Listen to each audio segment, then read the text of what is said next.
Amables televidentes, bienvenidos a vuestro programa Referente Jurídico, programa producido por la Academia de la Magistratura de la República del Perú. El día de hoy vamos a tener una conversación que ya se nos antoja bastante exquisita en materia de derecho procesal penal, sobre todo por la calidad de nuestro invitado, calidad profesional y personal también, por supuesto.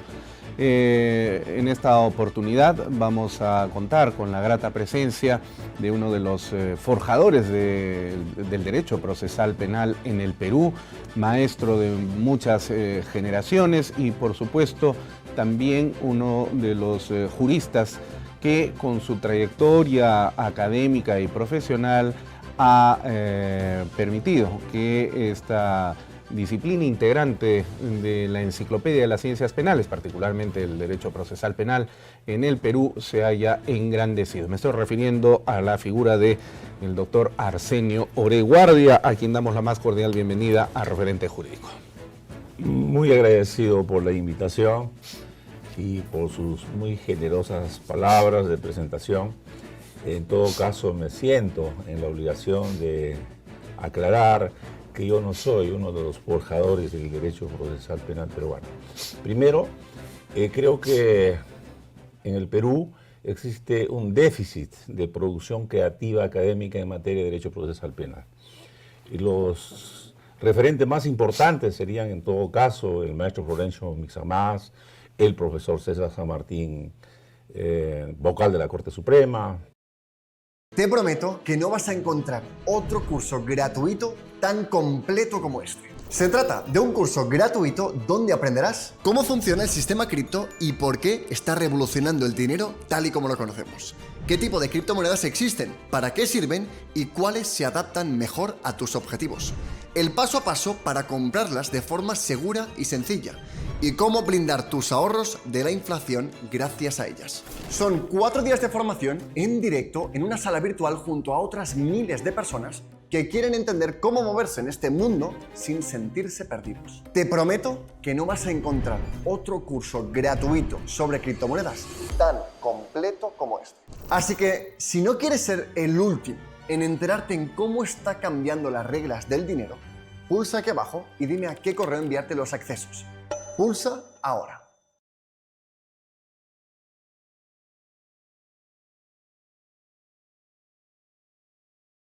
Pablo Talavera, etc.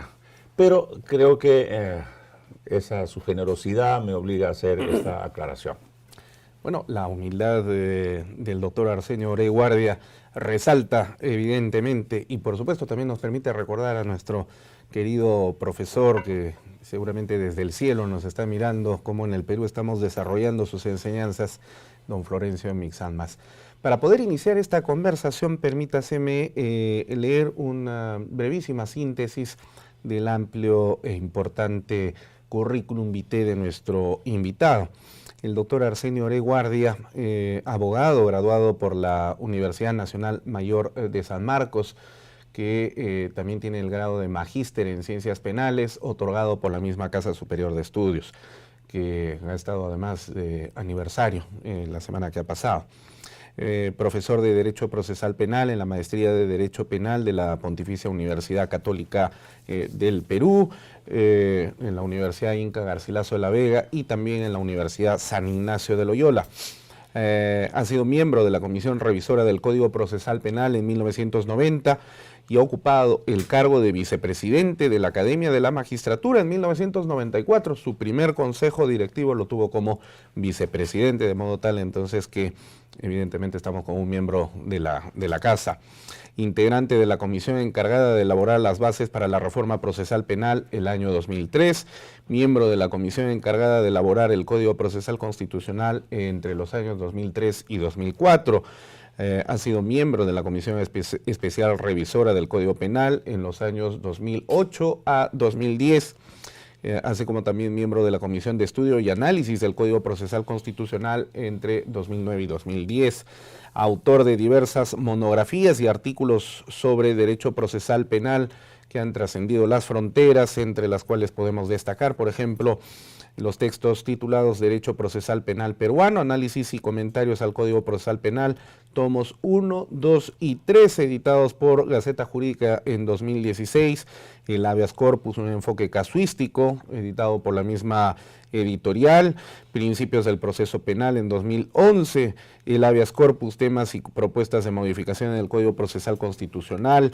ese mismo año, entre otros varios textos en materia de Derecho Procesal Penal, Procesal Constitucional y también Derecho Constitucional, además de haber sido y ser actualmente también conferencista a nivel nacional como también internacional. Bueno, vamos a empezar esta entrevista que va a versar en este primer momento sobre el tema de la prisión preventiva, un tema que se ha puesto muy de moda, sobre todo a raíz de los acontecimientos judiciales que involucran a personajes de la política, sobre todo, ¿no?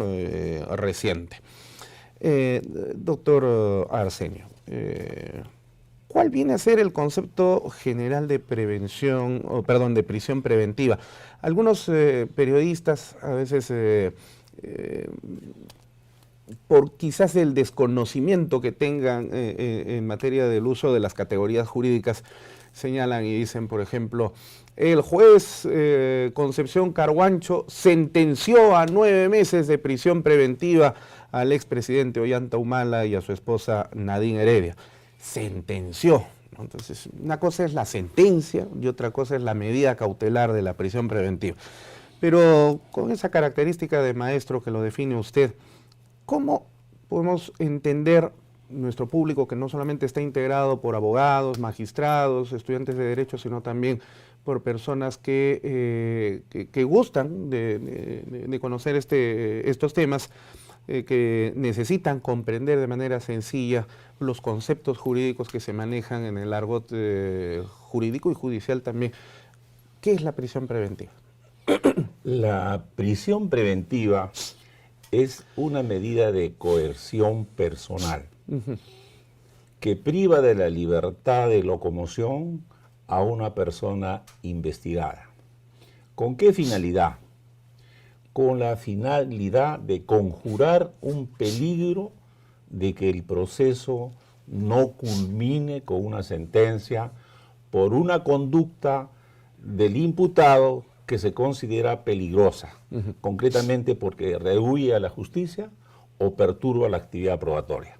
Entonces, si la finalidad del proceso es establecer la verdad o falsedad de una hipótesis criminal, debemos estar interesados en que el resultado de esa investigación arribe a una sentencia justa y legal. De manera que efectivamente en la pregunta que se dice que muchas veces hay una confusión entre prisión preventiva, que es una medida cautelar, es una herramienta para el éxito del proceso, con la sentencia, no solamente es una confusión terminológica, pero encierra un profundo error, porque muchas veces, justamente porque algunos periodistas no muy enterados de las categorías procesales, No formados en materia jurídica, digamos, se refieren a la sentencia como si fuera la prisión preventiva. ¿Eso qué lleva? En que los ciudadanos estén más preocupados por la prisión preventiva, que no es el resultado del proceso, y menos por la sentencia. De manera que la sociedad, los jueces, fiscales y abogados deben estar preocupados para que el proceso termine de una manera legal, razonable y proporcional. No tanto por la prisión preventiva, sino por el resultado. De manera que la limitación de la libertad del imputado efectivamente es bien importante, pero es más importante la sentencia. Y efectivamente, como la libertad priva de un derecho humano fundamental, que digamos la prisión preventiva priva de un derecho humano fundamental, existe todo un marco constitucional, un marco convencional.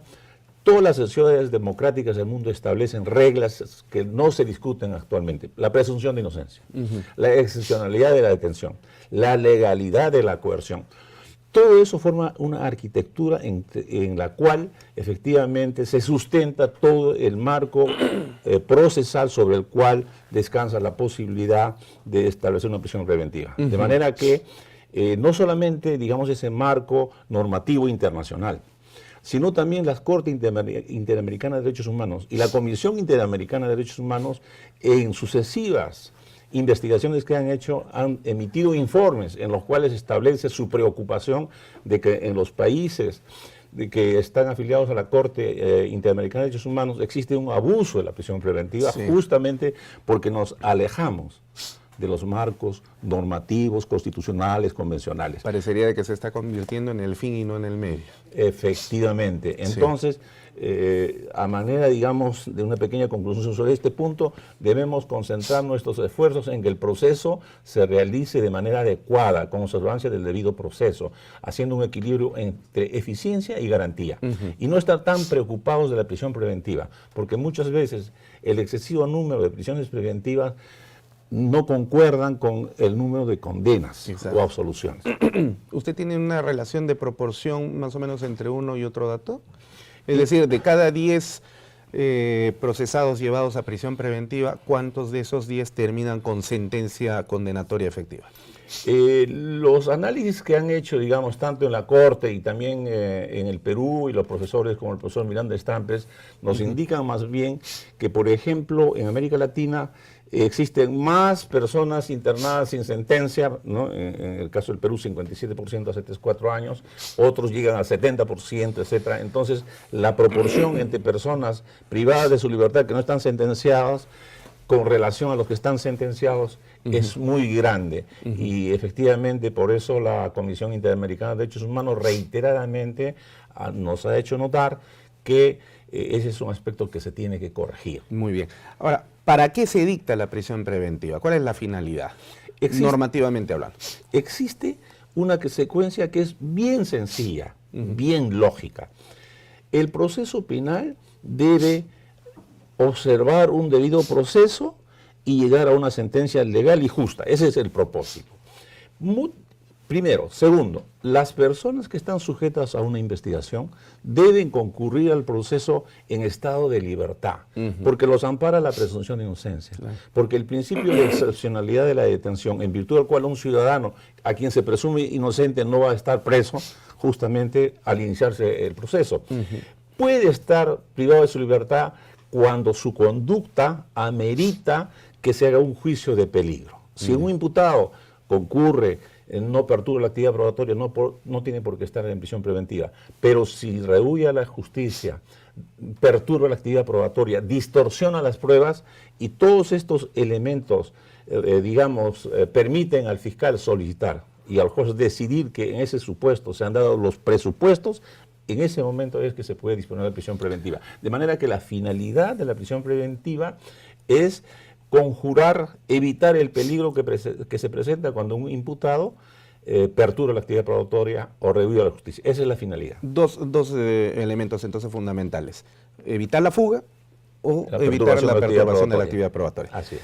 ¿Y cuáles son los presupuestos que determinan la imposición de la prisión preventiva? Normalmente sabemos que son 3, ¿verdad? Así es. ¿Cuáles son estos? Bueno, el artículo 268 del Código Procesal Penal actual establece que son 3. Primero, que existan suficientes elementos de convicción que permitan hacer una hipótesis de que estamos ante un delito y que individualmente esta persona está vinculada a ese delito. O sea, una prognosis de que estamos ante un delito, que esta persona está vinculada a ese delito. Segundo, que la pena de ese delito del cual se le investiga sea superior a 4 años, para guardar un principio de proporcionalidad. Y tercero, que efectivamente existan elementos objetivos que le permitan al fiscal solicitar y al juez proporcionar o expedir una resolución de que existe una conducta que implica un peligro de fuga o entorpecimiento de la actividad probatoria. Es importante determinar 2 cosas. este no es la única norma, sino que esta norma guarda concordancia con los principios de excepcionalidad de la detención, la presunción de inocencia que está en la Constitución, y todos los convenios internacionales, entre ellos la Convención Americana de Derechos Humanos, el Pacto de Derechos Civiles y Políticos, y en realidad es universal que existe toda esta arquitectura, digamos que es anterior al código y que el código no guarda sino armonía. Y en consecuencia, cuando analizamos un caso concreto, no solamente debemos referirnos a los supuestos del 368, que son además concurrentes, sino a la estructura constitucional y convencional que son el supuesto de la norma. Ok, correcto. Bueno, vamos a hacer la primera pausa comercial para continuar con esta interesante entrevista. ¿Le parece? Bien, regresamos entonces en Referente Jurídico. No se vaya.